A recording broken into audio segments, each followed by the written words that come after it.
The parking lot of Riverside Hardware on Maplewood Avenue looked like any other Tuesday morning in Clearwater Falls. Shopping carts rattled across sun-bleached asphalt. A mother wrestled a stroller through automatic doors. Pigeons quarreled over a dropped granola bar near the cart return. And Margaret Chen loaded bags of mulch, garden hose fittings, and a flat of marigolds into the back of her 10-year-old Silver. Subaru, completely unaware that the next 4 minutes would cost the city of Clearwater Falls $875,000. She was dressed simply. Worn jeans, a faded university sweatshirt, no-nonsense boots. Her silver-streaked hair was pulled back in a practical bun. To the casual observer, she looked like any other woman in her early 50s running weekend errands. To Officer Dale Pritchard, who had just rolled his cruiser slowly past the storefront twice, she looked like something else, entirely. Something he couldn't quite name, but had decided to act on anyway. Pritchard was 26 years old and had been on the force for 14 months. In that time, he had developed a particular reputation, the kind that other officers mentioned in lowered voices and then changed the subject. He had a habit of finding problems where none existed. He had a talent for escalation, and he had, on 3 separate occasions now, been the subject of internal complaints that his supervisor had quietly buried. He pulled his cruiser to a stop at the edge of the lot, cut the engine, and watched Margaret Chen load her second bag of mulch. She didn't notice him at first. She was thinking about the drainage issue along the back fence, mentally calculating whether she'd bought enough landscaping fabric. Then she heard footsteps on the asphalt behind her and turned. "Can I help you?" she said.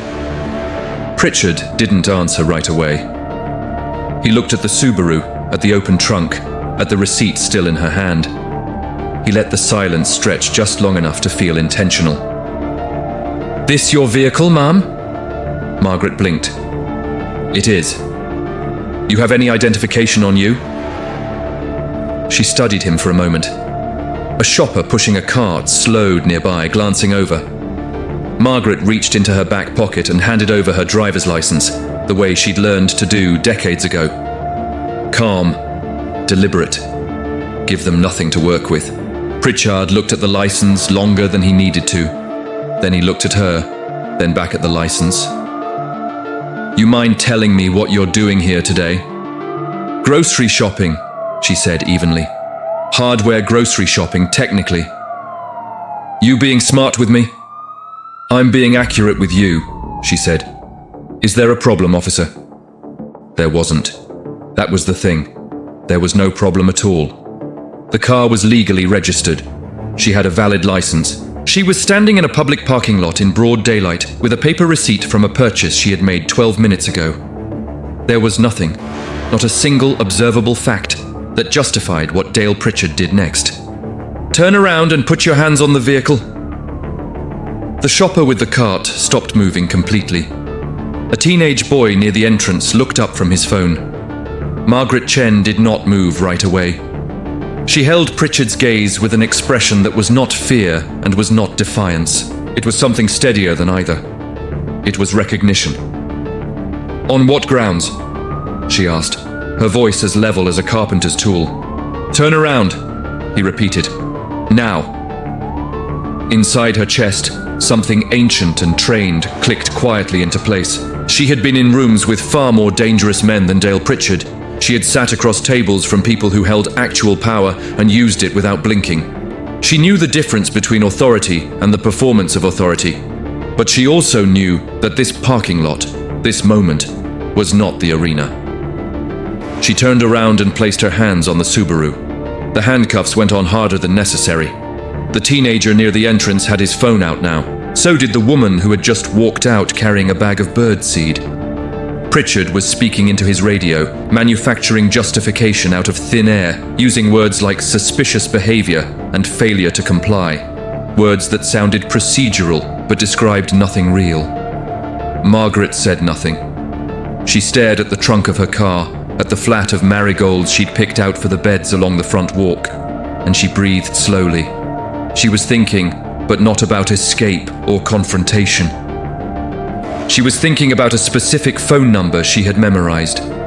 She was thinking about a name printed on a placard outside a corner office on the 4th floor of the Clearwater Falls Municipal Building. The name on that placard was hers. Chief Margaret Chen had served the Clearwater Falls Police Department for 23 years. She had commanded officers during 2 major flood relief operations, a hostage crisis at Eastfield Middle School that ended without a single casualty, and a sprawling corruption investigation that had put 4 city council members in federal prison. She had been appointed police chief 6 years ago by unanimous vote of the city council. Her photograph was on the wall of the department lobby between the American flag and the citation board. Dale Pritchard had walked past that photograph every single day for 14 months. He did not recognize her. He had never bothered to look.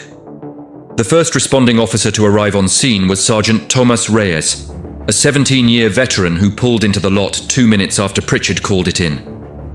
Reyes stepped out of his vehicle, looked across the asphalt, and felt his stomach drop somewhere around his knees. He walked toward the situation with the measured, careful pace of a man approaching something irreversible. "Pritchard," he said quietly. "Who is that?"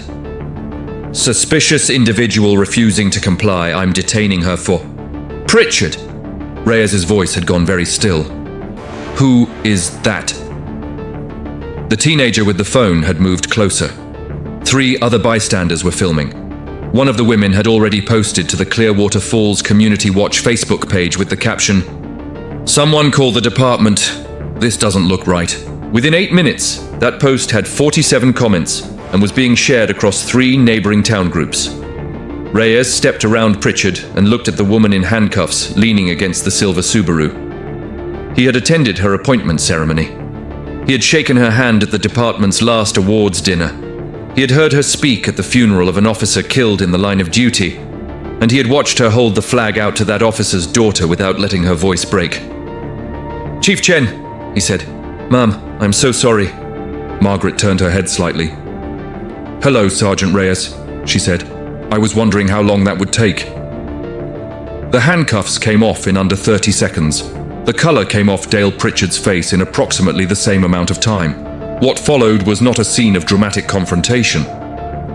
Margaret Chen did not raise her voice.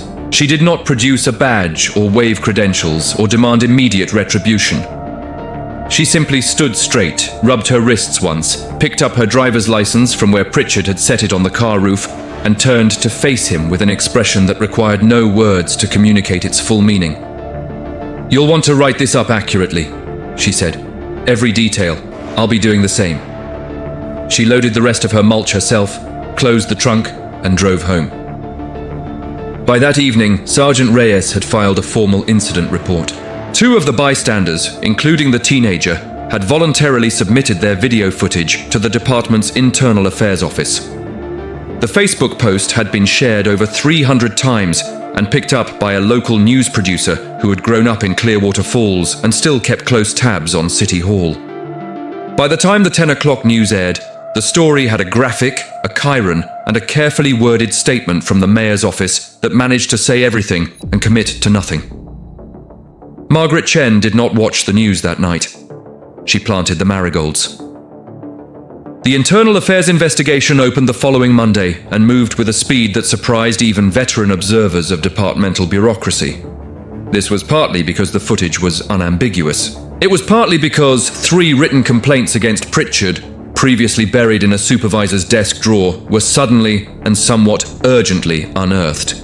And it was partly because Chief Margaret Chen sat in the investigation room for 4 hours and gave a precise, detailed, chronological account of everything that had occurred, including the specific words used, the exact duration of the detention, and the unnecessary force applied during the handcuffing, which had left faint bruising on both wrists.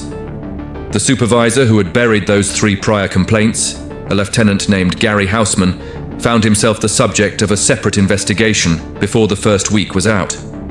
Dale Pritchard was suspended with pay pending investigation, then without pay when the video went regional, then fired when the city's independent oversight board completed its review and issued a 40-page report that described a pattern of racially discriminatory enforcement behavior, documented abuse of authority, and what the report called a systemic failure of supervisory accountability within the department's Western District precinct. 40 pages. Every one of them a brick in the wall that buried him. The city of Clearwater Falls, acting on advice from its legal counsel and acutely aware of the footage circulating across every platform, settled with Chief Chen for $875,000. Margaret donated the full amount to 3 organizations: a legal defense fund for individuals who had faced wrongful detention in Clearwater County, a community oversight initiative that placed civilian monitors in all department precincts, and a scholarship fund for young women of color pursuing careers in law enforcement and public service. She announced all 3 decisions at a press conference from the steps of the municipal building in front of the flag she had served under for 23 years.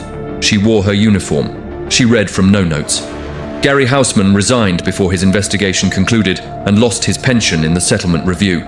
Dale Pritchard, unemployable in law enforcement anywhere in the state after the Oversight Board's report was entered into the public record, was last reported working a warehouse job 3 counties over.